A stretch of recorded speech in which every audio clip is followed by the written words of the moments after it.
So, imagine waking up to the news that the US just slammed a whopping 50% tariff on Indian goods. Yeah, 50%. That's the highest India's ever seen from a top trading partner right up there in a tiny group of countries facing the toughest American trade barriers. Why did this happen? Well, let's rewind. Earlier in August, President Trump dropped a 25% tariff on Indian imports. Just a few days later, he doubled down with another 25%, all because India refused to stop buying oil from Russia.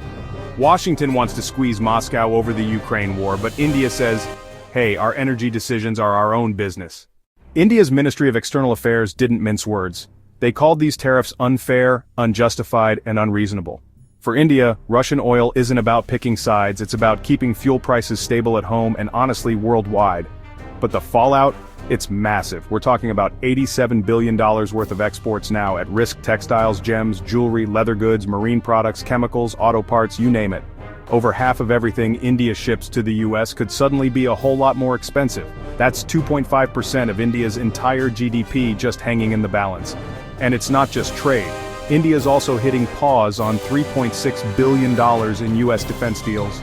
Stryker combat vehicles, Javelin missiles, Boeing spy planes, all off the table for now. Even their defense minister's big trip to Washington got canceled after the tariffs came down. You'd think maybe there was room for negotiation, right? Not this time. 5 rounds of talks crashed and burned. Why?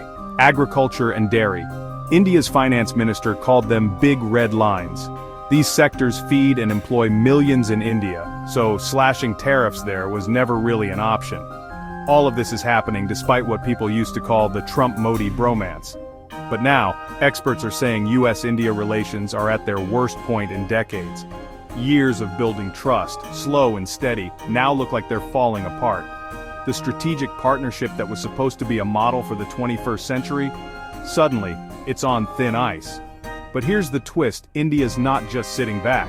The country's been busy signing new trade deals with everyone from the UAE and Australia to FTA and the UK. Over 90% of tariff lines now get zero-duty access under these agreements.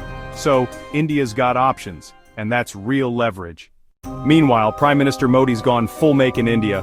He's telling crowds, whatever we buy, it should be made by the sweat of an Indian.